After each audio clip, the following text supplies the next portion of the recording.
Welcome to our continuing series from the works of Sri Aurobindo and the Mother.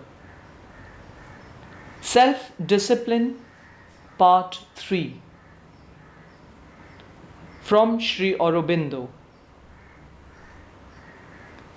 By meditation we correct the restless wandering of the mind and train it like an athlete to economize all its energies and fix them on the attainment of some desirable knowledge or self-discipline. We are wont to be spiritually skeptical, to hesitate to acknowledge to ourselves anything we have not actually experienced by the process of silent communion with God, so that the great sages of antiquity were as skeptical as any modern rationalist. They did away with all preconceived notions drawn from the religion of Vedas, plunged into the void of absolute skepticism, and tried to find there the truth.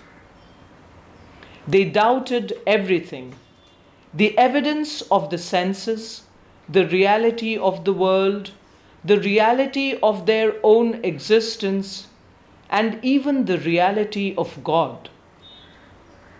This skepticism reached its culmination in the teachings of Buddha, who would admit nothing, presuppose nothing, declare nothing dogmatically, and insisted only on self-discipline, self-communion, self-realization as the only way to escape from the entanglement of the intellect and the senses. To be untroubled and unmoved by such things is an elementary step in yogic discipline. But all, even for the yogins, have not attained to this knowledge.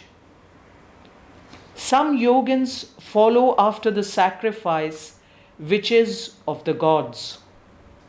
Others offer the sacrifice by the sacrifice itself into the Brahman fire.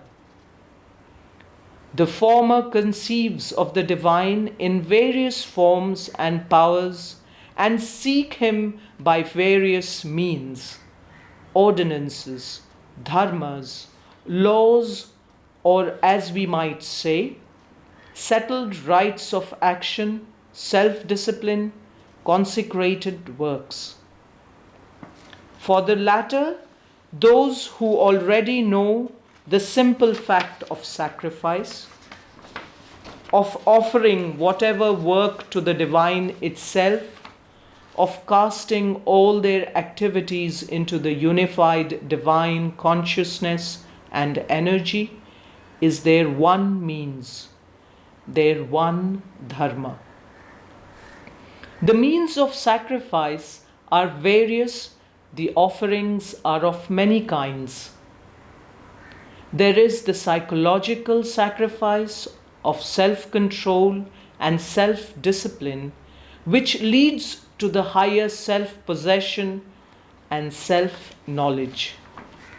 The offering of the striver after perfection may be material and physical, dravya yajna, like that consecrated in worship by the devotee to his deity, or it may be the austerity of his self-discipline and energy of his soul directed to some high aim, tapo yajna.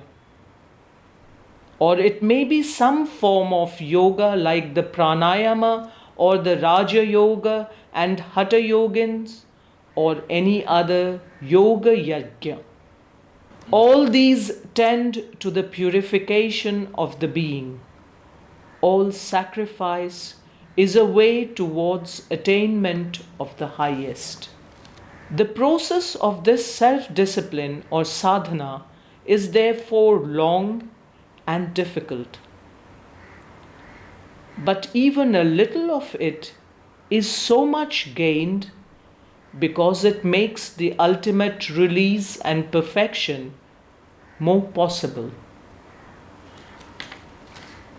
Certainly, self discipline, self control is never easy. All intelligent human beings know that they must exercise some control over themselves, and nothing is more common than this advice to control the senses.